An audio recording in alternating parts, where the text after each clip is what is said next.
ITV, el primer medio de comunicación para salvadoreños en el exterior. Véanos a través de Verizon Canal 1509, en alianza con Tele El Salvador, de costa a costa en Estados Unidos.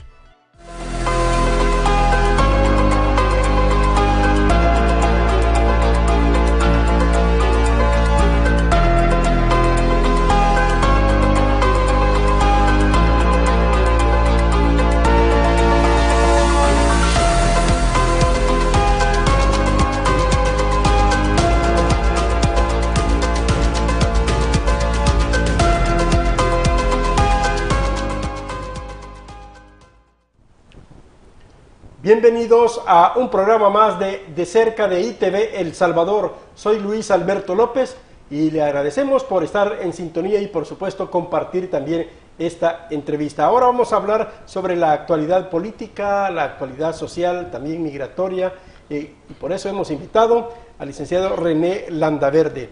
Él actualmente es activista de derechos humanos, pero también tiene otras actividades y otras trayectorias. Coméntenos, buenos días. Correcto, buenos días Luis. Para mí es un privilegio compartir este espacio, sobre todo con un profesional de larga data en el periodismo salvadoreño, pues. A usted lo conocemos de años en los medios y créame que es un privilegio. Gracias. Soy abogado y notario de profesión, actualmente soy activista de derechos humanos. Estamos organizando un movimiento social con vísperas de presentar una eventual diputación a la Asamblea Legislativa.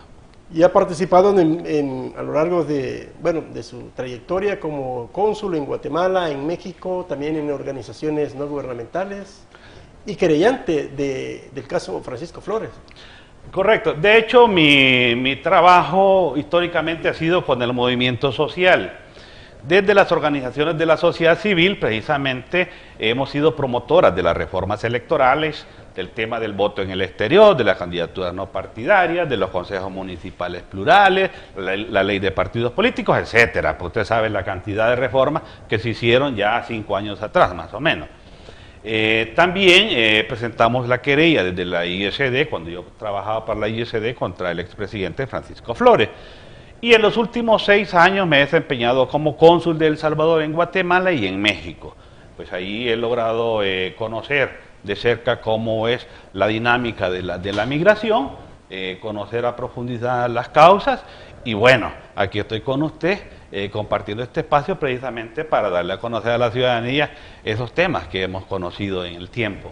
Bien, muchas gracias. Bueno, a propósito de que fue querellante en el caso Francisco Flores, conoce algo, bastante sobre los temas de corrupción, ¿verdad?, en el país.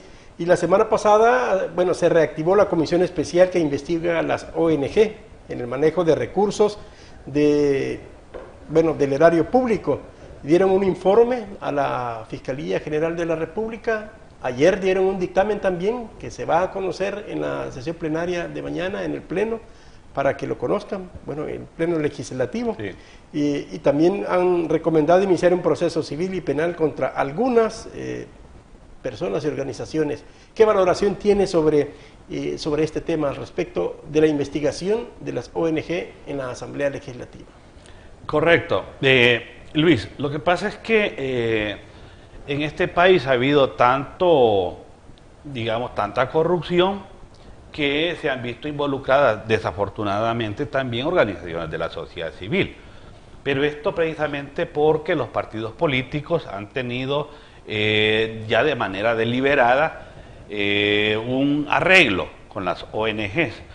Yo desde que conocí el tema, yo estaba en México cuando se inició la comisión especial para investigar las donaciones o la desviación de fondos a las ONGs, yo aplaudí totalmente el tema, porque aquí las cosas no se hacían por interés público, es decir, por la acción social que debe hacer la ONG, más se hacía con una acción de beneficiar a la organización. Y así vemos a la gente del FMLN financiando a todas aquellas ONG históricas que apoyaron el proyecto político del FMLN, y también de la gente de Arena apoyando a las ONG que tenían una vinculación con el partido. Desde luego, quien conoce a profundidad el tema son los diputados y la comisión investigadora. Pero nosotros como ciudadanos aplaudimos eso porque se trata de nuestros impuestos. ya que se están desviando para otros intereses, para financiar directivos y directores de ONGs que no tienen al final una connotación importante en el beneficio social que hacen sus organizaciones. Pues en esa parte nosotros estamos totalmente de acuerdo, que se investigue a fondo, pues, y si ha habido intereses ahí y no se han justificado también los recursos, igual que la Fiscalía determine responsabilidades. Ahora, a algunos integrantes y exdiputados también de la Asamblea relacionados a este tema, ellos dicen de que esto fue totalmente legal y que, bueno, están de acuerdo a que se haga auditoría y se investigue lo más que pueda. Pero, ¿cómo es que se formó este andamiaje, digamos, legal, para que fuera legal los actos, tal vez injustos, o actos, qué sé yo, ilegales, qué sé yo? Fue legal. Correcto. Porque hubo una ley, hubo un acuerdo, y está plasmado en un documento, un decreto, que pasó por todos los diputados. Pero el hecho de que sea legal no quiere decir de que sea correcto. Desde luego, Luis, lo que sucede es que los partidos políticos se encargaron de que estas partidas ya quedaran en el presupuesto general de la nación. En esa medida queda legalizado pues la donación que hace la Asamblea. El hecho es que se hace como una medida de tráfico de influencias, porque no se hace igualmente para todas las ONG. Ya se hace con nombre y apellido, ¿para quién? Y esa parte es lo primero que los ciudadanos cuestionamos. ¿Por qué a esta ONG y por qué a estas no? ¿Cuál es el criterio de por qué se les entregó? Exactamente, es un criterio totalmente político errado, pues. Es decir, se hace ya con la intención de favorecer a la ONG en particular. Es puramente tráfico de influencia. Yo le digo, yo conozco a una gran cantidad de organizaciones, ONGs y organizaciones sociales que nunca han recibido un centavo de la Asamblea Legislativa. Pero esta acción que vinieron durante décadas, durante años, es decir, esto no fue nuevo, nosotros lo conocimos porque los diputados que están ahorita vinieron y pusieron al descubierto muchas de esas prácticas que se venían realizando. Nosotros como ciudadanos, bueno, yo particularmente, que estuve vinculado durante un montón de años también con el movimiento social, nunca supe que tales organizaciones recibían financiamiento de la Asamblea Legislativa. Y en esa medida es corrupción y es tráfico de influencia. Y yo me atrevería a decir que también hay muchos recursos ahí que ni siquiera han sido justificados por las ONG. Entonces, yo creo que la labor de investigación que está haciendo la Fiscalía, juntamente con la Comisión Especial, es importante para que se detenga ese tipo de prácticas. Mire, el país necesita mucha inversión social, el Estado necesita recursos para llevarlos a las comunidades, entonces no se puede o no se vale que los diputados, con el ánimo de preservar sus cargos en la Asamblea, estén beneficiando a ciertas organizaciones para recibir el apoyo político llegada a las elecciones. ¿Me explico? Entonces, la mayoría fue por motivaciones políticas y motivaciones particulares, digamos que se les daba recursos a algunas ONGs que no cumplían los objetivos que realmente presentaban en sus declaraciones. Totalmente. Yo le digo, yo conozco algunas ONG de esas. Las conozco porque por mi trabajo social tuve que tener algún tipo de relacionamiento con ellas. No la voy a mencionar por respeto a la ciudadanía y además porque no es un tema que a mí me corresponda señalarlo, pues no estoy querellando en ese caso. Pero sí son varias ONGs que yo conozco que tienen una trayectoria de apoyo al partido político, de movilizar gente para las elecciones, de movilizar recursos para financiar campañas electorales. Es decir, esto no era de gratis, no es que se le daba un cheque de gratis a las ONGs, eso iba a cambio de que ellas iban a movilizar también recursos y personas para las campañas electorales, o para ir a votar a favor de determinados candidatos o partidos. Básicamente eran cheques a cambio de votos. Es correcto. Al final esa es la connotación. Y ahí es donde yo he hecho una serie de señalamientos en las redes sociales y en los grupos que yo manejo, que es un mercadeo de la política, pues es de comprar voluntades. Eso es lo que se ha hecho con estas donaciones o aportes que ha hecho la Asamblea a las ONGs. Es comprar voluntades en el movimiento social, es callar al movimiento social también, a las ONGs, para que no estén haciendo señalamientos contra el partido tal, porque precisamente ellos han recibido fondos de esa fracción, de ese partido o de ese gobierno, pues. Y eso mismo se puede aplicar a nivel internacional, por ejemplo, aquí no solo la Asamblea Legislativa o qué sé yo, un gobierno central, sino también cooperación internacional, organizaciones internacionales que llevan motivaciones también políticas o también de ayuda. Totalmente, vaya, el tema del financiamiento internacional está regulado, el tema del lavado de dinero. Es decir, todo dinero que entra a las ONGs está controlado. Eso ya hay un marco normativo. Sin embargo, lo que usted no puede limitar es la acción a la cual van destinados esos recursos, porque precisamente muchos de los casos son financiamientos para hacer una crítica, un señalamiento de manera constante hacia la gestión de un gobierno, pues. Porque siempre a veces lo justifican con, digamos, fortalecimiento institucional, fortalecimiento a la democracia, fortalecimiento a tal cosa, y ese es el titular, digamos, sí, del proyecto. Es correcto, pero en el trasfondo usted sabe que hay una intencionalidad. Ya de acuerdo al tipo de gobierno que usted tenga, siempre va a haber un grupo de ONG alrededor haciéndole como la lucha, ¿verdad? El señalamiento constante, poniendo el dedo en la llaga. Aquellos temas que probablemente el gobierno ha estado más débil, ahí están poniendo constantemente o están señalando. Mire, yo creo que cualquier gobierno del mundo necesita el control social. Es decir, tampoco se trata de que vamos a aplaudir todo lo que hacen los gobiernos. Hay que señalar también las cosas que se hacen mal para que la institucionalidad repare y decir, sí, esto no lo estamos haciendo mal. Pero aquí, en El Salvador, nosotros conocemos cuáles son las ONGs que constantemente están haciendo señalamientos en contra del gobierno, a los temas de seguridad, a los temas de desarrollo económico, a los temas políticos. Es decir, ya se ve que hay una fuente de financiamiento directamente para criticar al gobierno.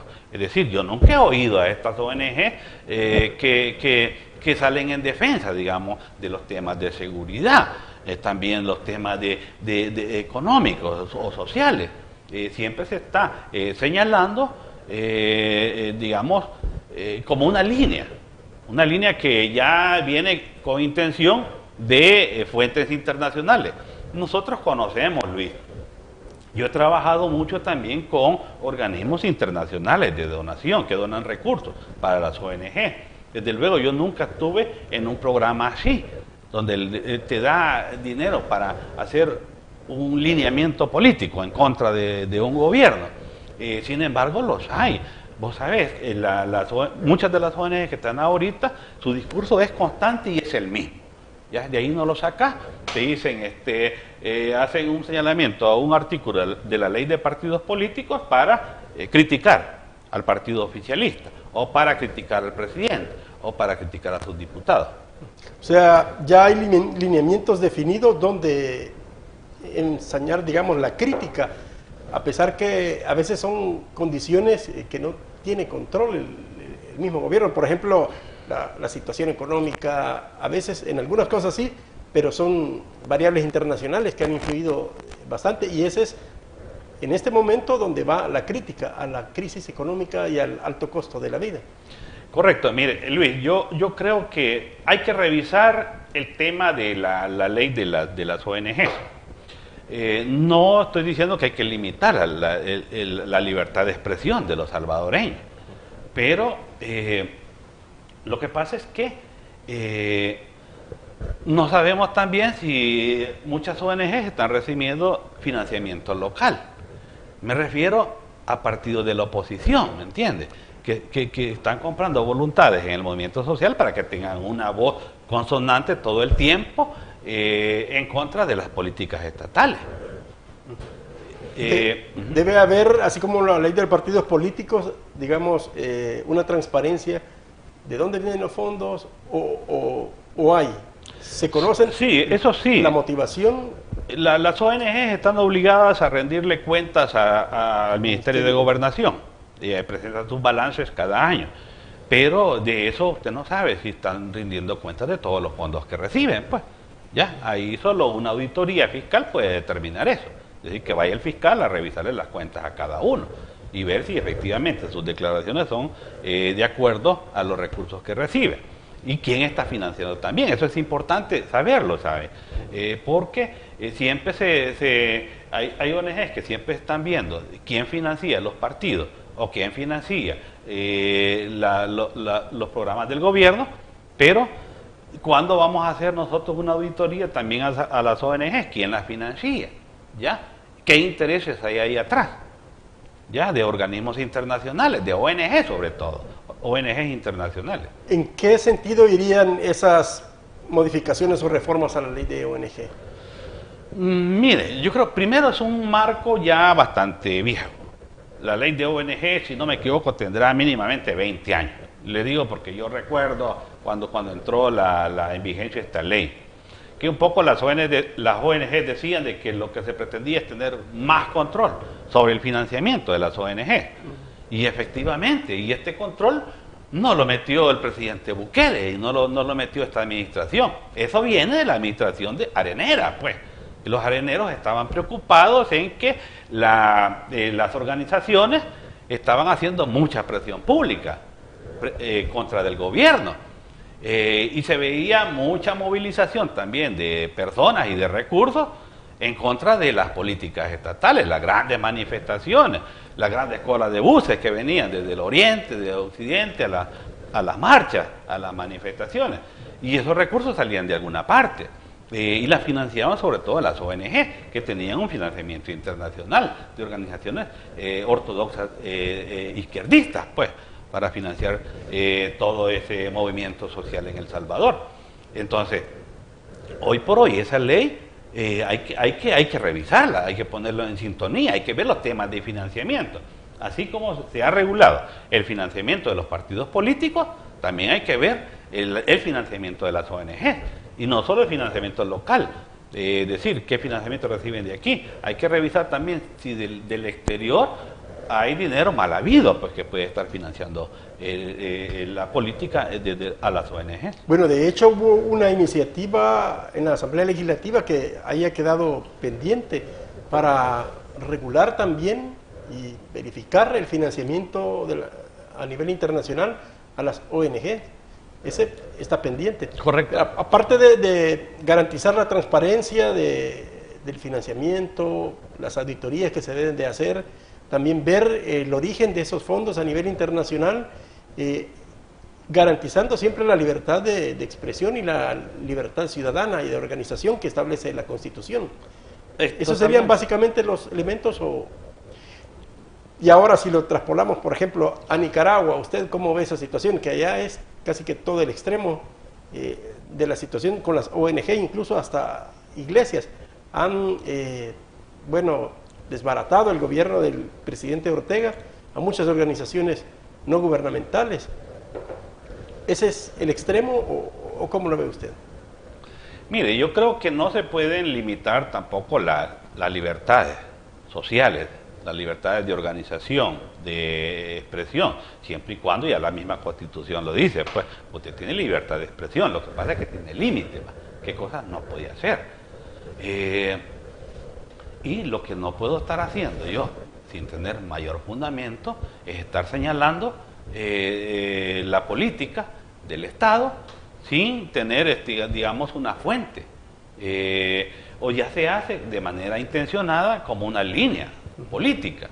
O sea, no se trata de conspirar contra algo sin fundamento, o algo irracional que va en contra del mismo sistema o de la población. Exactamente, mire, yo creo que las ONG perfectamente pueden hacer monitoreos a la gestión pública, a la gestión de las alcaldías, a la gestión de la Asamblea Legislativa. Siempre se ha hecho, pues, los informes de transparencia, jamás nadie los ha limitado. Lo que sí ha habido muchas veces es un tinte político en en esos informes que se hacen, ¿me entendés? Ya se hacen o muy transparentes con el ánimo de favorecer a la gestión de ese momento, o de plano ya va con la intención de poner en contra a la ciudadanía de la gestión de ese momento. En ese punto me he fijado que en la actualidad varias ONG llevan como ese lineamiento, los he identificado, particularmente en el sentido de motivar o tratar de incidir en la organización de la comunidad para reclamar algún derecho. Posiblemente la comunidad tenga algún reclamo, algún problema que es genuino, que es legítimo dentro de su comunidad, pero después llega, digamos, activistas políticos a utilizar esa bandera para otra motivación y no para realmente resolver el problema que tiene la comunidad. Sabemos que hay muchos problemas de vivienda, entonces vamos a sacar la banderita de la vivienda, el acceso a la vivienda. El problema del agua hay por todos lados, el problema es lo mismo de la economía, bueno, de una gran cantidad de problemas, de banderas, que a pesar que son genuinas, algunas de las peticiones, pero ahí se aprovechan a veces los partidos o algunas organizaciones. Sí, totalmente. Mire, lo peor es que muchas de estas ONGs que están constantemente en los medios no tienen base social. O sea, son pequeñas cúpulas, pequeñas argollas que han visto en las ONGs una forma de vida, primero. O sea, no tienen organización local. Y usted puede ver que tampoco las reivindicaciones sociales son parte de su agenda. Ellos no andan reivindicando vivienda digna para la gente que vive allá en la Champa, o legalización de tierra. Sobre todo, reivindican como tanques de pensamiento, que se hacen llamar la mayoría de estas, lo que hacen es hacer una crítica pública o a la gestión pública. Tratar de movilizar. Y en base a eso se movilizan recursos, pues, para mantener una forma de vida, ¿ya? Y aquí también los partidos, o muchos partidos, sobre todo en este momento, partidos de la oposición, están totalmente involucrados en eso, pues. Ahora, a nivel local, ¿qué es lo que yo veo a nivel local? Y bueno, históricamente ese ha sido, pues los partidos políticos han tenido una capacidad de incidir a nivel local para comprar voluntades y para movilizar a la gente para sus campañas electorales. Hoy por hoy lo que vemos es un montón de organizaciones que se han adueñado de ciertas banderas políticas. Por ejemplo, el derecho al agua, ¿va? Esa es mi bandera. En base a eso voy a buscar recursos, ¿va? O el tema de los derechos de las mujeres. Esa es mi bandera política, ¿va? La lucha contra la no violencia o la lucha contra el aborto, ¿ves? Que hay mucho financiamiento ahora para ese tipo de cosas. O sea que la lucha lo determina la cantidad de recursos que hay disponibles a nivel internacional. Exactamente, y ahí tú sabes que algunos temas que tienen mucho respaldo o que están siendo promovidos desde organismos oficiales internacionales. La ONU, por ejemplo, con todo este tema de los derechos, yo no digo que eso sea malo, los derechos son importantes y son fundamentales en una sociedad democrática, pero nos están metiendo, por ejemplo, los temas de aborto hasta por las narices, ¿me entiendes? Le da prioridad a otros derechos, digamos que otros que son más importantes. Exactamente, entonces el detalle es, y bueno, a nivel local, ¿qué otra cosa vemos? Hoy por hoy, ahí andan los partidos comprando voluntades.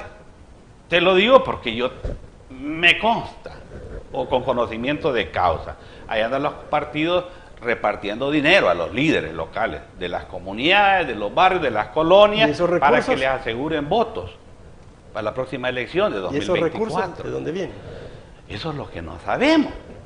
Yo quisiera que las ONG, precisamente que se dedican a hacer estudios, presenten datos, pero datos reales, que hagan auditorías. Pues lo que pasa es que ellos no tienen acceso a información que se genera al interior de los partidos, quien financia la política. ¿Cree que es necesario también, a propósito de acceso a la información, que haya acceso a la información en las entidades gubernamentales, estatales, pero también que la ciudadanía tenga acceso a la información hacia las organizaciones no gubernamentales que manejan ya sea recursos de la cooperación internacional o recursos del gobierno o de la población. Correcto, vaya. Nosotros tenemos acceso mediante los organismos oficiales. Si yo quiero tener información del partido, se la pido al Tribunal Supremo Electoral, ¿verdad? O si quiero información de la ONG, voy al Ministerio de Gobernación, pero es una vía indirecta, digamos, no directa, porque el ciudadano, yo no puedo ir directamente a la ONG a pedirle información. Como no es un ente público, no está obligado a darme a mí cuenta. Pero sí al Estado.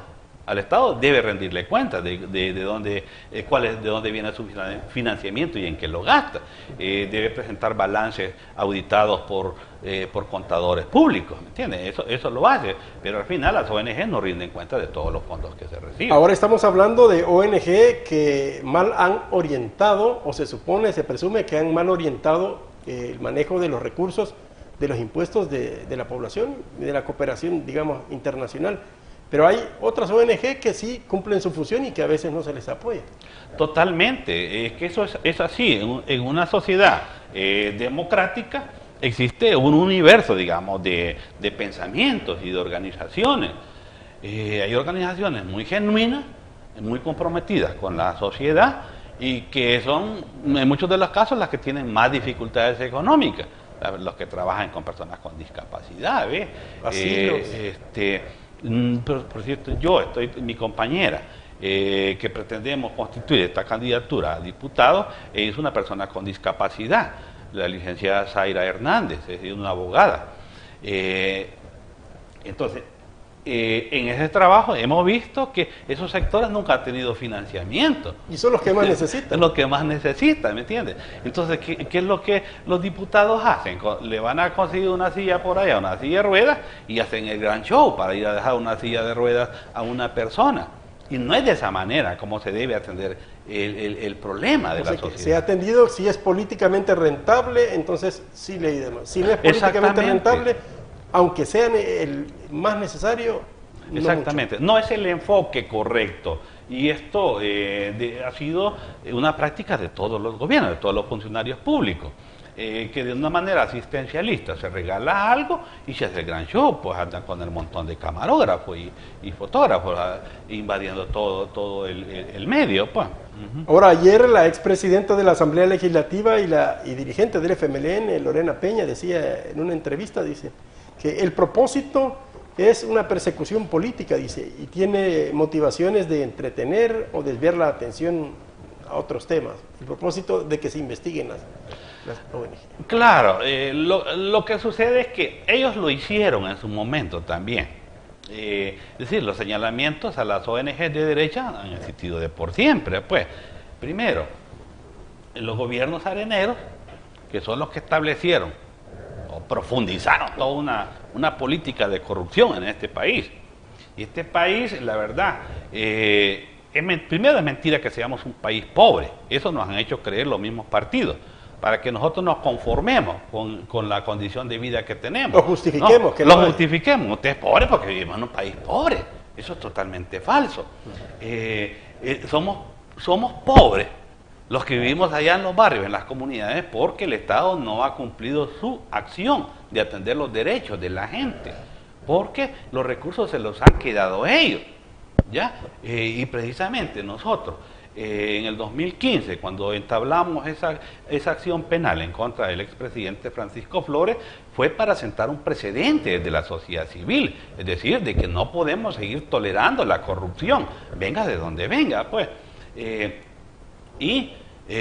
Los partidos, en aquel momento, el partido Arena, hizo todo un señalamiento en contra de las ONG que eran afines al FMLN. El FMLN siempre tuvo más control del movimiento social y de las ONG.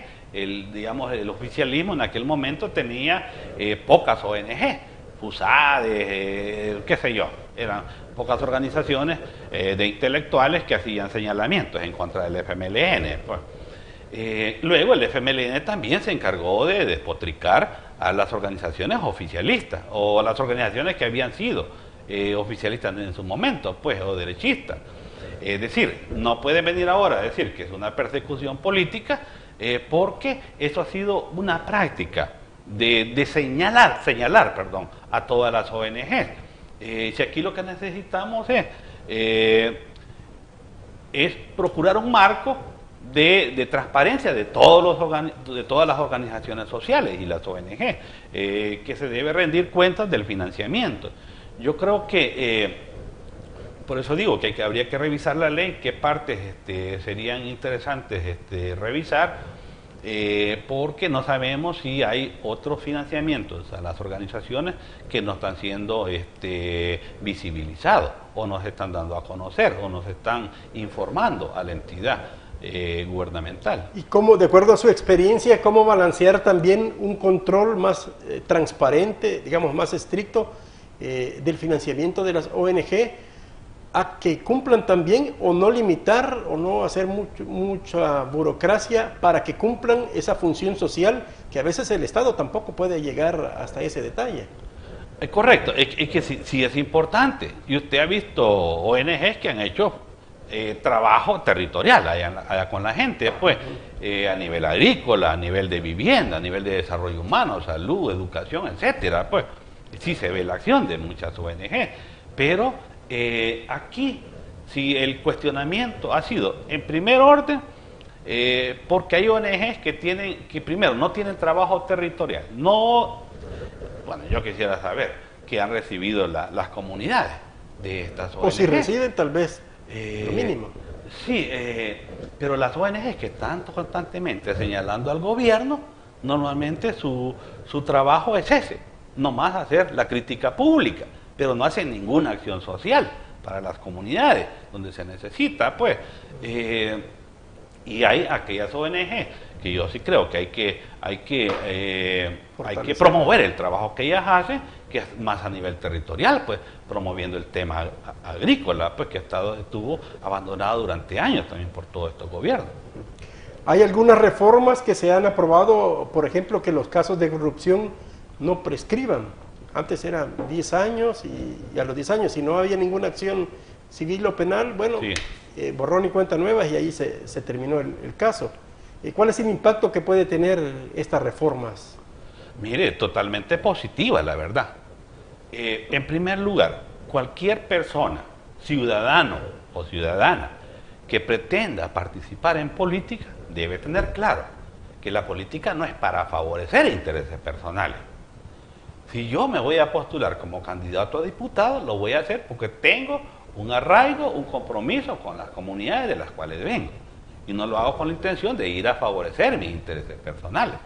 Es más, una de las cosas que yo se le he dicho a la gente, mire, si yo logro ser electo diputado de la Asamblea Legislativa, una de las primeras cosas que yo voy a decir es que voy a decir públicamente, el día que yo reciba un soborno para que actúe de una u otra manera, ese día yo voy a señalar a esa persona, a ese movimiento, a esa organización públicamente, y le voy a dar aviso a la Fiscalía, ¿ya? Porque debemos detener la corrupción ya. ¿Me explico? La Asamblea Legislativa no puede seguir siendo un mercado negro donde se van a negociar intereses de grupos. Yo creo que hasta ahora hemos visto más transparencia, pero en estos 30 años que hemos tenido, ahí se han cabildeado, ahí se han hecho grandes negocios, pues. Y lo han hecho, lo hizo la izquierda y lo hizo la derecha. Entonces, eso debemos detenerlo. La corrupción debe ser perseguida y debe ser castigada a todos los niveles. No estoy hablando solo de la Asamblea, pues, en las municipalidades. Si en los municipios, las UASI eran, digamos, pequeños negocios locales donde se favorecía la compra pública. Es decir, se compraba, por ejemplo, llantas para los carros de la alcaldía. Yo decidía a quién le daba la concesión o el servicio. A cambio me daban las llantas, 4 llantas regaladas para mi carro, ¿verdad? O me daban algún beneficio. Muchos de esos, por ejemplo, en publicidad o en cosas así. Entonces, es fantástico, la verdad. Es fantástico que los delitos de corrupción no prescriban, porque eso nos da la garantía que en cualquier momento podemos perseguir a un funcionario corrupto. Ahora, adicional a esto, que no prescriban o que no haya límite de investigación, decía el diputado Castro, si no me equivoco, que también es esa investigación hacia al futuro y hacia atrás, esa investigación, o sea que la prescripción no es, digamos, para atrás, sino que también, bueno, para adelante, sino que también para atrás. Tiene un efecto retroactivo. Ahora, ¿qué hace falta también para completar esa reforma, digamos, que no sea, que no prescriba la investigación para casos de corrupción? ¿Hace falta que se incrementen los castigos más? Yo creo que no sé. más allá de que se incrementen las penas de prisión, lo que necesitamos es una acción fiscal. Es decir, a quién le corresponde hacer la investigación es a la Fiscalía, que se apoya obviamente en la policía, ¿va? Que es su organismo auxiliar. Entonces lo que necesitamos es investigación. Y esto hay que investigarlo de Cristiani, de toda la gestión de Cristiani. No estoy hablando de él solo como presidente, ¿va? De Calderón Sol, de Paco Flores, de Tony Saca, es decir, de Mauricio Funes, del profesor Sánchez Serén. Hay que investigar todas las administraciones. ¿Se pueden recuperar recursos todavía? Claro, la Fiscalía. Con la ley de extinción de dominio. Exactamente, la Fiscalía puede invocar la ley de extinción de dominio para apropiarse de manera, bueno, de aquellos recursos que de manera ilegítima se sustrajeron, digamos, del Estado. Se requiere un gran esfuerzo, pero se puede, porque algunos dicen, bueno, el presidente también o algunos funcionarios han dicho que van a investigar, por ejemplo, desde los acuerdos de paz, cómo se manejaron esos recursos. Algunos dicen, bueno, ¿será que se pueden recuperar? ¿Se puede recuperar? Yo creo que sí. Yo creo que sí. Mire, hay muchos funcionarios que ya no viven aquí en el país. Probablemente han movilizado los recursos a otros lugares. O sea, se pueden congelar cuentas, se pueden, digamos, sustraer, o ¿cómo se llama? No sé, la parte legal, las viviendas, por ejemplo. Claro, no se sé. pueden prevenir en el registro, es decir, formas hay. La institucionalidad o nuestro marco legal está muy desarrollado. Hay diferentes formas de congelarle los recursos a una persona. ¿Y esa es una fuente de recuperar los recursos del Estado? Exactamente, para financiar el Estado. Mire, si las condiciones de pobreza que todavía tenemos en El Salvador y que no son pocas, vemos toda la movilización que hubo del conflicto armado de la década de los 80, del campo a la ciudad. La gente que venimos, le digo que venimos porque mi familia también viene huyendo del conflicto armado. Nosotros somos chalatecos y nos radicamos en una comunidad aquí en San Salvador.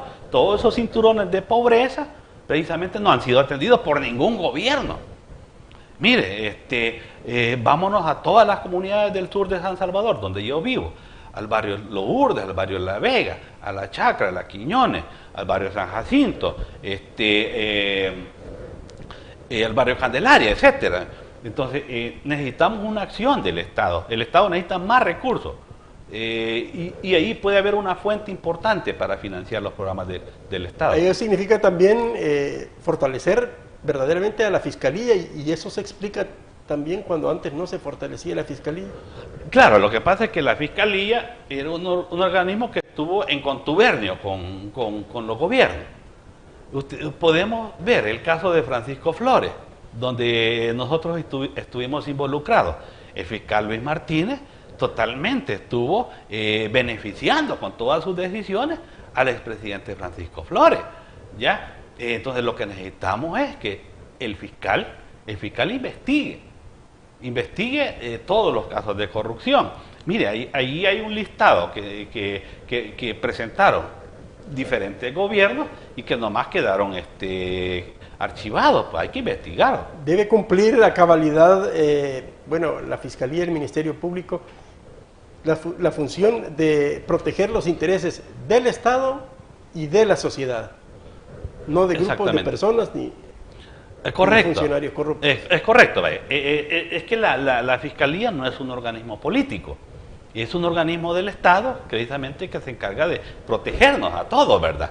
De nuestros derechos, de nuestros intereses.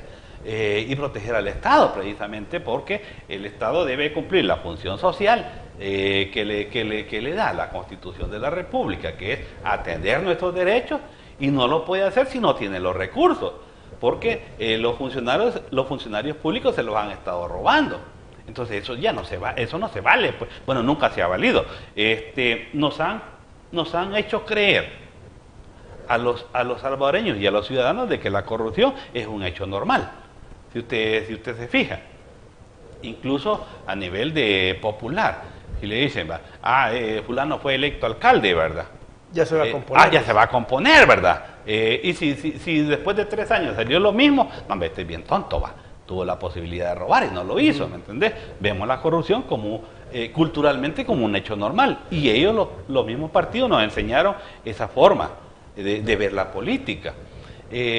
Otro de los elementos importantes es de las limitaciones que se han puesto a la participación política de los ciudadanos. Platicábamos en la antesala, por ejemplo, para la postulación de candidatos no partidarios a la Asamblea Legislativa, la gran cantidad de recursos, de requisitos que se impusieron.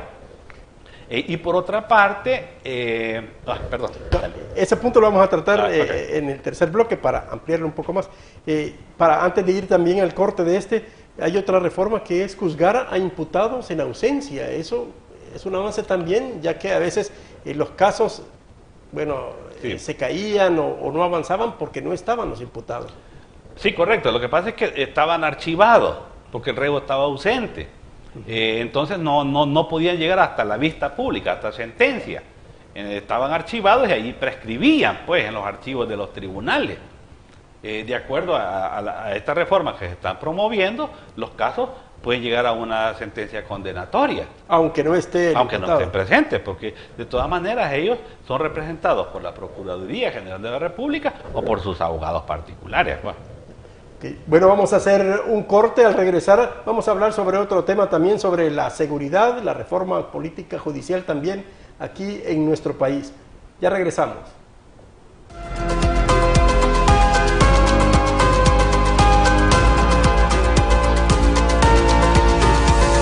¿Cuál es su sueño con sus hijos?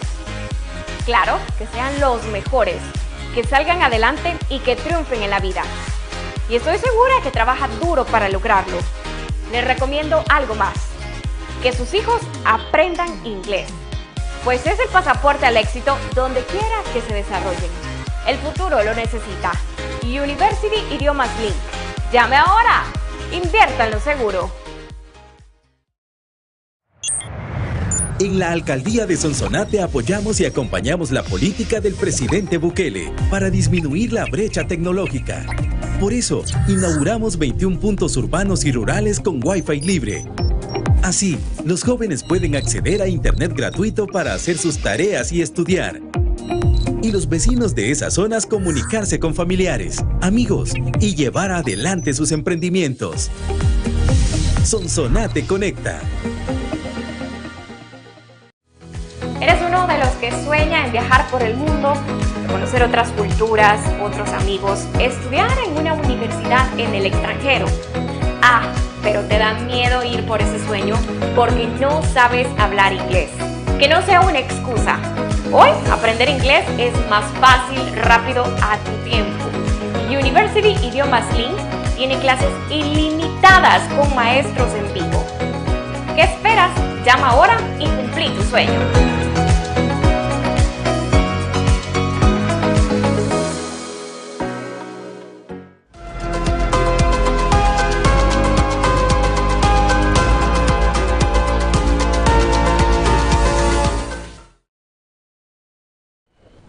Gracias por estar en sintonía de ITV El Salvador, su programa De Cerca. Estamos hablando con René Landaverde. Él actualmente es activista de derechos humanos y ha participado en distintas organizaciones de tipo político, electoral y también social.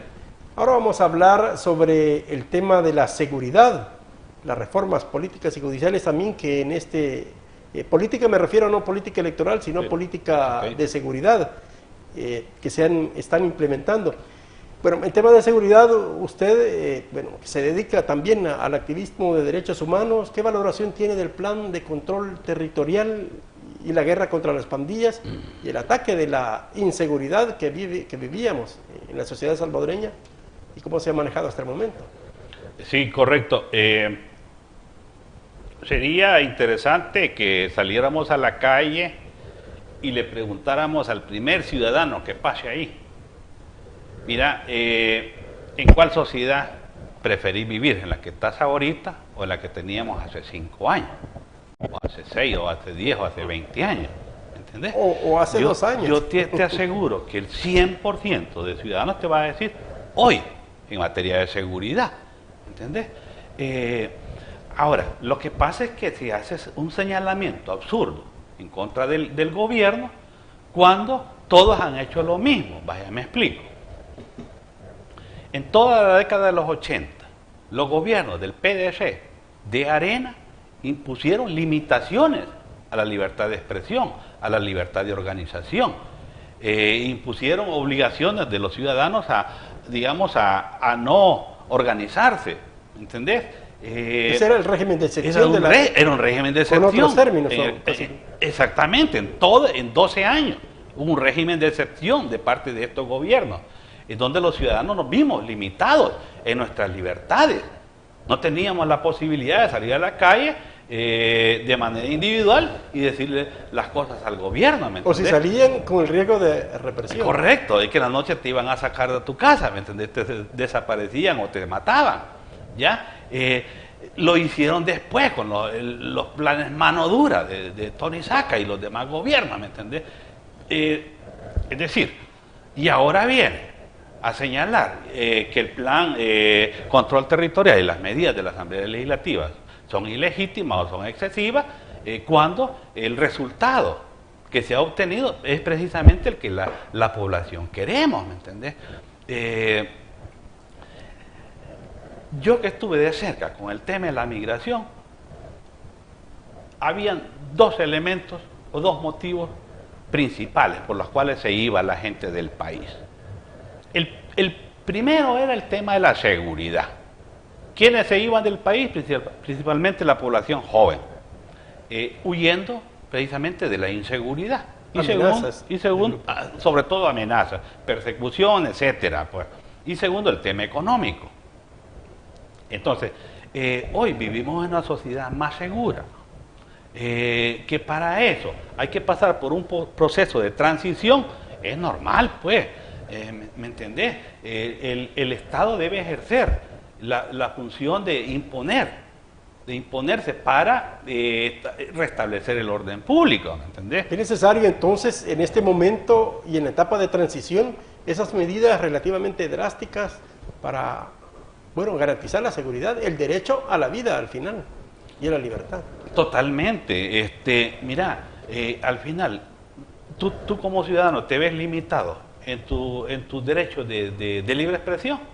Yo creo que no. O sea, tienes un espacio, un medio donde hacer expresión pública. O sea, los ciudadanos que trabajamos, los ciudadanos que estamos comprometidos con el desarrollo de una sociedad democrática, libre, que creemos en la paz social, estamos de acuerdo con las políticas del Estado en esta materia, ¿me entendés? Yo creo que hay que combatir no solo la corrupción en los partidos, sino que la corrupción en la sociedad.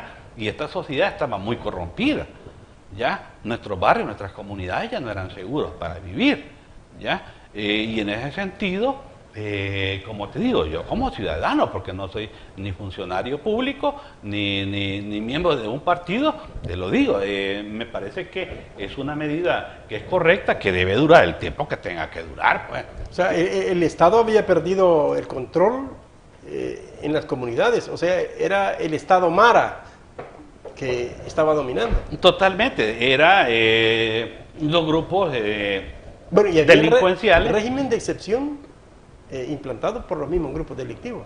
Pues sí, exactamente. Vaya, lo que pasa es de que ha habido mucha corrupción política al grado de que los partidos se han visto beneficiados de estos grupos. No solo a nivel electoral, sino también a nivel económico, muy probablemente también, ¿entendés?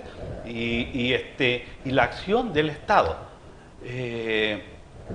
la propuesta de reelección del presidente Bukele tiene viabilidad porque ha sido capaz de restablecer el orden en una sociedad corrupta, ¿ya?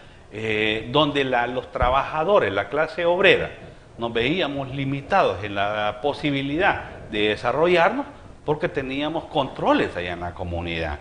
Y ahora avanzar a una sociedad más democrática, más pacífica, es bueno pues para el desarrollo social. Ahora, el trabajo de la Fiscalía, por ejemplo, del sistema judicial, que antes se veía, o incluso de la policía, a veces se veían choques, conflictos entre el mismo director, el fiscal, los jueces, no había como una coordinación, digamos, o una articulación de trabajo en beneficio de la sociedad. ¿Cómo ha visto usted ahora este trabajo? Porque algunos también lo llaman como que se está irrespetando la separación de poderes, cuando debe de ser una coordinación de poderes. Correcto. Lo que pasa es que la Constitución ya delimita las funciones de cada uno de los órganos, pues. Y la Fuerza Armada tiene una función de defensa de la soberanía. Claro, el Estado puede utilizar la Fuerza Armada porque el presidente es el comandante general primero, y puede utilizarla para funciones de seguridad pública a nivel excepcional. Claro, en un marco de excepción de derechos, desde luego, el presidente tiene toda la potestad de mandarlos a cuidar a las comunidades, a las colonias, ¿ya? No se vale que estos organismos estén separados o que hagan una acción aislada. Tiene que ser coordinada, son parte de la estructura del Estado. La Fiscalía es la directora de toda la acción penal, de toda la parte de investigación, pero la policía y la Fiscalía son organismos que auxilian toda la acción del aparato judicial, del aparato de investigación. Desde luego, el sistema judicial también tiene que estar en sintonía con esa política, porque no se puede estar haciendo una acción desde el Estado y que en los tribunales al siguiente día o al mismo día estén saliendo todos los delincuentes, ¿me explico? Y por eso todo el marco de regulación o de reformas que hicieron al Código Penal están en concordancia con todo este plan. La función no es en visión del interés de un grupo o de un partido político, sino de la sociedad. O sea, ahí deben de enfocarse todas esas instituciones, el interés de la sociedad, no el interés de grupos. Es correcto, tiene que ver con el mandato constitucional, pues, es cumplir su mandato constitucional, no le piden nada más allá que investigar todos los delitos que están ahí ya de manera prescrita en el Código Penal, pues. Y si las organizaciones de grupos ya fueron calificadas como terroristas, entonces la Fiscalía debe perseguirlos, debe encarcelarlos, y los jueces deben también sentenciarlos, pues, porque ya hay una tipificación. No se trata de un debate político, ya, es un debate propiamente jurídico, ya, donde vas a ir a los tribunales. La Fiscalía debe ir a probar de que esta persona si esta persona tiene una vinculación. Ahora, el régimen de excepción ha impedido garantizar el derecho fundamental de los detenidos. O sea, mire, lo que pasa es que en su esencia, sí se ha garantizado el debido proceso, aparte de que, digamos, ya no son 72 horas, sino que son 15 días para la investigación, porque la misma realidad lo demanda y el mismo proceso lo demanda, porque imagínense, más de 65.000 detenidos en 3 días, 72 horas, la Fiscalía no puede procesar eso, mucho menos también los tribunales. Entonces, de acuerdo a las circunstancias, a la realidad, es aceptable, digamos, esas medidas, esa restricción. Mire, Luis, nosotros venimos de una sociedad que pasó 12 años en guerra. Aquí hubieron 72.000 muertos, hubieron desaparecidos. En mi familia, mi papá y mi hermano fueron asesinados por escuadrones de la muerte. Todos perdimos a alguien. Perdí a un primo, etc. Todos perdimos a alguien. ¿Cómo lo han justificado los gobiernos, los partidos? o la misma revolución, que esos sacrificios eran necesarios para avanzar a una sociedad democrática. Yo no es que quiera hacer una comparación, pero en todo proceso, probablemente en la parte administrativa se cometan errores, pero por eso tenemos un sistema judicial, en donde los jueces son expertos o son abogados que conocen la ley. Ellos deben asegurarse que no se va a condenar a una persona que es inocente, ¿me explico? Desde luego, en el procedimiento, como digo, la policía, ellos no son fiscales, no son abogados. Probablemente hayan sospechas de X personas, pero allá en los tribunales es donde se va a probar de que la persona es inocente. Y eso es precisamente lo que señalan muchas organizaciones que dicen que se están violando los derechos, se está deteniendo aquí y allá. Mire, si yo soy inocente, aunque me agarre la policía ahí, no me van a demostrar en los tribunales de que yo soy o pertenezco a cierto grupo, pues me explico. Entonces, el sistema para mí sí funciona la institucionalidad. Yo conozco de alguna manera el sistema judicial y los jueces siempre han sido muy correctos en aplicar adecuadamente la ley, pues, o sea, yo no creo que finalmente se esté enviando a la cárcel a gente que es inocente. Ahora, de hecho, bueno, el presidente hablaba de unos 3.000 personas, pero en otras épocas, en otros tiempos, estas 3.000 personas o menos podrían ser, no estuvieran libres, sino que estuvieran o desaparecidas o siempre en la cárcel. Y en este caso se ha garantizado que sí se demostró, al menos, y se han, sacado de los penales. O sea, nada más que hay un proceso, ¿verdad? Como usted dice. Exactamente, es un proceso judicial, pues probablemente muchas de estas personas todavía no han terminado o no han ido a la vista pública donde los han absuelto o los han condenado, pues, y el sistema judicial se va a encargar de esa parte. Ahora, ¿cómo ha visto usted que ha permitido el éxito del combate a la criminalidad y que incluso algunos en otros países lo han tomado como un modelo para sus países, y las mismas sociedades, la misma presión pública está presionando a sus gobernantes para que tomen en cuenta o al menos vean la experiencia salvadoreña a nivel internacional para el combate de la criminalidad? Correcto. ¿A qué cree que se debe el éxito y también que sea parte de referente a nivel internacional? Correcto, mire, el éxito de todo este plan se debe al liderazgo del presidente Nayib Bukele. Esa parte no podemos de ninguna manera negarlo. Se debe al liderazgo del presidente, pues. Aquí ningún presidente tomó el liderazgo en materia de seguridad. Siempre dejaba estos planes a la policía o al sistema político para que hiciera reformas legales que al final no tenían ninguna connotación, ¿ya? O era más endurecer penas, pero que no, nada cambiaba. Segundo, precisamente usted lo ha mencionado, es la coordinación que existe entre los organismos, ¿verdad? Entre la Fiscalía, que ha sabido, bueno, no que ha sabido, que ha tenido el mandato constitucional, pues, y el mandato también del presidente de coordinar toda la política de seguridad. Ya los planes específicos de cómo van a controlar las comunidades, las colonias, eso ya son parte de la estrategia ya más policial, pero el éxito se debe precisamente al liderazgo y a haber tenido la valentía de combatir un mal que traía una sociedad en crisis, que nos tenía divididos y que además fue la causa principal de la migración durante décadas en este país. A propósito, y antes de ir al corte, tomando en cuenta su experiencia y hablando del tema de migración, tomando en cuenta su experiencia como cónsul en Guatemala, como cónsul en México, ¿cómo ve este tema migratorio? Que, bueno, la experiencia, por ejemplo, o lo que se conoció el domingo, caravanas que han habido estos días, pero estos años atrás, pero sí, también el domingo se dio de que muchas personas ya desesperados en la frontera entre México y Estados Unidos querían, ingresar, digamos, por la fuerza. Ya es parte de la desesperación. ¿Usted cómo evalúa como excónsul esas situaciones de los migrantes? Vaya, lo primero que debemos entender es que el migrar es un derecho humano. Si el problema es cuando nos hacen migrar por una cuestión de fuerza, pues. Es decir, tenemos que hacerlo por necesidad, o por proteger nuestra vida, o por buscar mejores condiciones, que no las tengo en el país de donde soy, ¿verdad?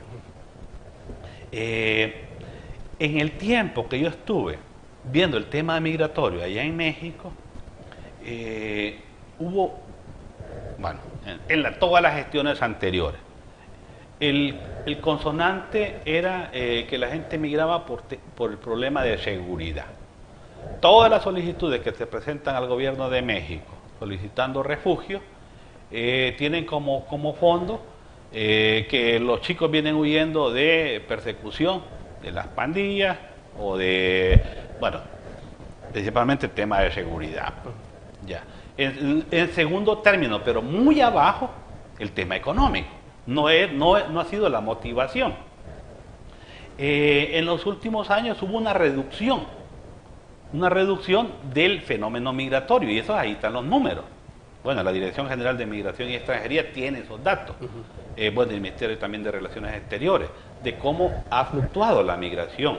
Y en la gestión del presidente Bukele hubo una tendencia a reducir la migración, porque se estaba atendiendo los problemas, las causas de la migración. Ahora, ¿qué es lo que sucede? Lo que ha sucedido allá en México es que México tiene acuerdos con Estados Unidos, ¿va?, de cómo se va a manejar toda la política migratoria de Estados Unidos y México. Y lo que se ha hecho es que todos los solicitantes de asilo en Estados Unidos lo mandan a la frontera sur con México para que permanezcan ahí mientras se resuelven sus solicitudes. Antes lo que hacía Estados Unidos es permitirle el ingreso a Estados Unidos, pero por medidas migratorias del momento, lo que hacen es enviarlas a la frontera y que permanezcan ahí mientras se resuelve. Si esto de las presiones y las caravanas, esto no es nuevo, pues. Acordémonos que esto lo comenzaron grupos de hondureños y ¿cómo se llama?, y caribeños ya hace rato. Bueno, vamos a hacer una nueva pausa. Al regresar vamos a hablar sobre las perspectivas políticas y agradecemos a las personas que también nos están sintonizando en otros países, desde California, le mandan saludos también, y a nuestros amigos de ITV El Salvador. Julio Velázquez. Ya regresamos con el siguiente segmento.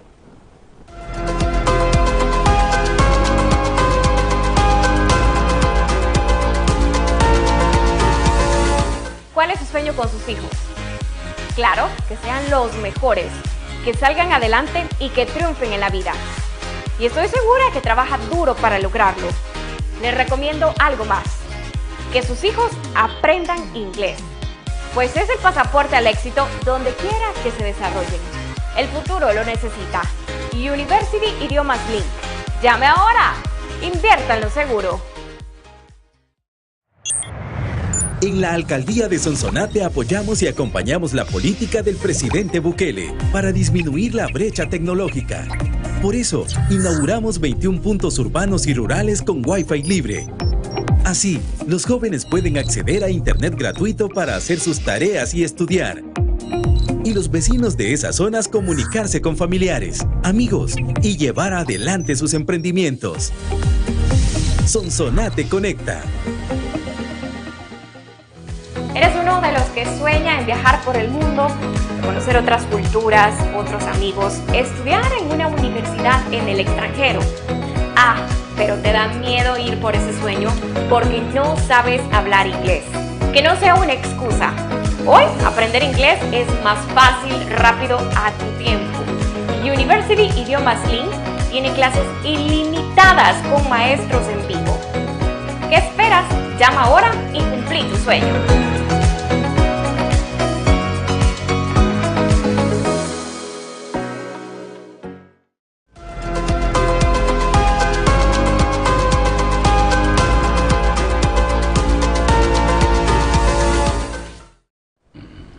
Gracias por estar en sintonía de ITV El Salvador, su programa De Cerca. Hablamos con René Landaverde. Él actualmente es activista de derechos humanos y ha trabajado en, experiencias en temas electorales, en temas de organización. Es abogado, ¿verdad? Y ahora vamos a hablar sobre las perspectivas electorales. ¿Usted qué perspectivas tiene? Y también desde la sociedad civil, Sí. ¿está trabajando para buscar alguna candidatura de elección popular? Sí, correcto. Luis, yo creo que parte de los derechos políticos que tenemos los ciudadanos no es solo ir a votar para las elecciones, también tenemos derecho al sufragio activo, ¿verdad? Que significa que podemos también optar a una candidatura, a un cargo de elección popular. Yo realmente en mi vida nunca he sido candidato a un a un cargo de elección popular, y quiero en esta oportunidad hacerlo por dos motivos. Vaya, primero, porque iniciamos en mi comunidad todo un debate sobre los problemas que tenemos en nuestras comunidades de aquí del sur de San Salvador, y para podernos para poder elevar nuestra voz necesitamos tener acceso a los medios. ¿Me explico? Y eso solo es posible mediante una candidatura a un cargo de elección popular. Nosotros hemos estado en un proceso de definición de una agenda legislativa para el desarrollo humano. Y allí hemos venido. Yo he venido en un acercamiento con diversas organizaciones de la sociedad civil para ir indagando sobre cuáles son sus temas como grupos. Porque no se puede hacer una candidatura nomás desde el escritorio. Debe hacerse desde el pensamiento de las organizaciones. Yo sí creo que la Asamblea debe tener el pluralismo político que la caracteriza como un ente del Estado, y de allí los ciudadanos tenemos la obligación de ir pues también a hacer el debate. Como yo no he pertenecido a un partido, he tenido acercamientos con el Partido de Cambio Democrático. ¿Sí? Cambio Democrático me ha abierto una puerta para que yo pueda en su momento inscribirme como candidato a diputado. Hoy por hoy todavía no está abierto ese proceso, porque apenas se acaba de hacer la convocatoria a elecciones internas, pero ya en abril se hace la convocatoria a los ciudadanos para que se inscriban como candidato.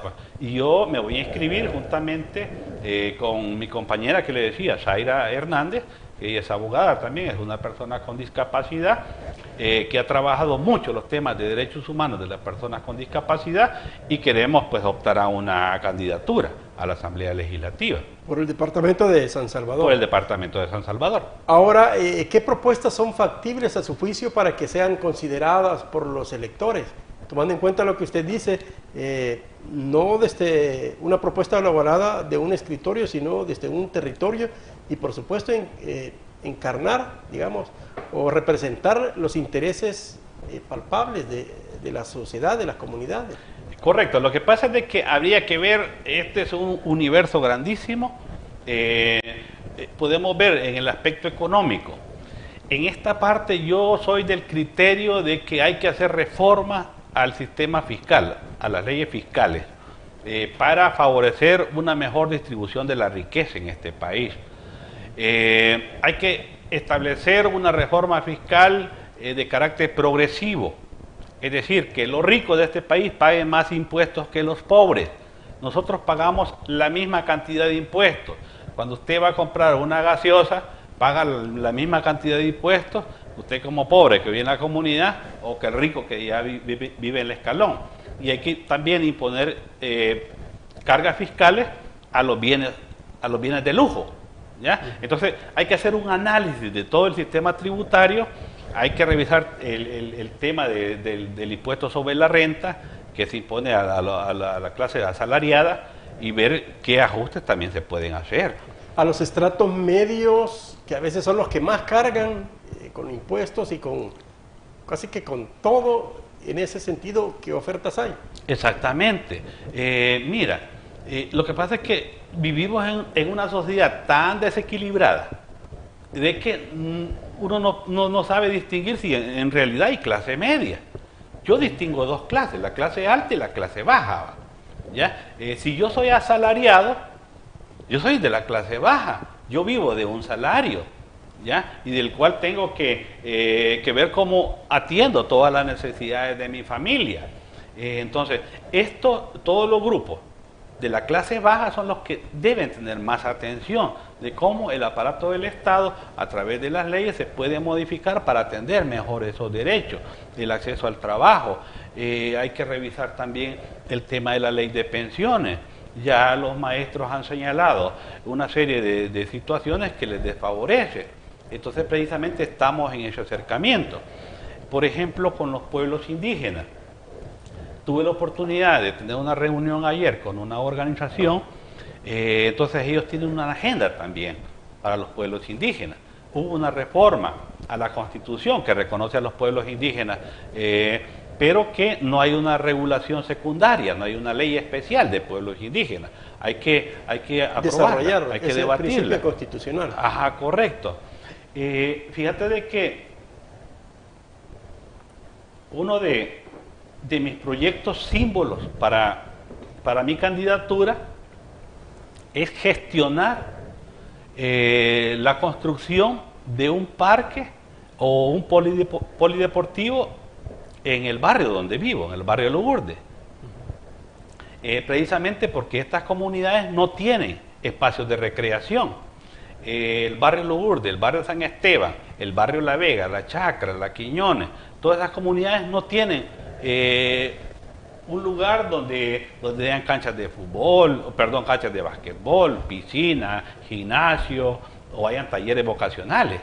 Entonces mi propuesta es que podamos llegar a la Asamblea Legislativa y poder cabildear la desafectación de un inmueble que es propiedad del Estado, que son las bodegas del actual Ministerio de Salud, y que ahí se pueda construir un polideportivo.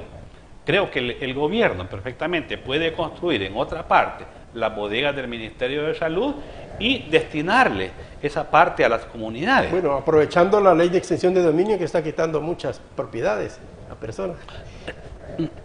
Puede ser, ¿verdad? Antes, porque tenemos segunditos ya que nos quedan, la propuesta de reducir el número de diputados, ¿qué opina de esto? Bueno, me parece que ahorita estamos un poco a distiempo para hacer ese debate. Yo no sé si la Asamblea Legislativa todavía está considerando hacer la reducción de los diputados y de los alcaldes. Sí me parece que es una decisión correcta que debe hacerse en el futuro, pero para esta elección sería muy aventurado que se hiciera. Creo que deben hacerse más estudios para que se establezca probablemente para que dentro de 3 años. O sea, se podría aprobar ahora y que entre en vigencia dentro de 3 años. También puede hacerse eso, pero sí me parece que es correcto. Bueno, muchas gracias por su participación, por habernos visitado y, bueno, su mensaje final. Luis, yo le agradezco su profesionalismo y la gentileza de invitarme a su espacio.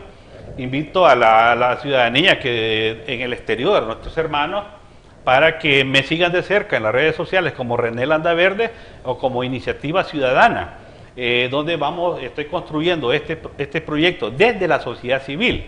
Como le digo, ahorita no tengo partido político, sí me voy a inscribir con Cambio Democrático para esta candidatura, pero sí queremos llegar a nuestros hermanos en el exterior para que también consideren una posibilidad en este servidor para ir a la Asamblea Legislativa y también para seguir apoyando los planes del presidente Nayib Bukele. Bueno, muchas gracias y a ustedes también, amigos, por habernos sintonizado. Pedimos también de favor para que puedan compartir esta entrevista con sus amigos, con sus compañeros, familiares aquí en El Salvador y fuera, y también pueden conocer otro punto de vista de la realidad de El Salvador. Hasta la próxima.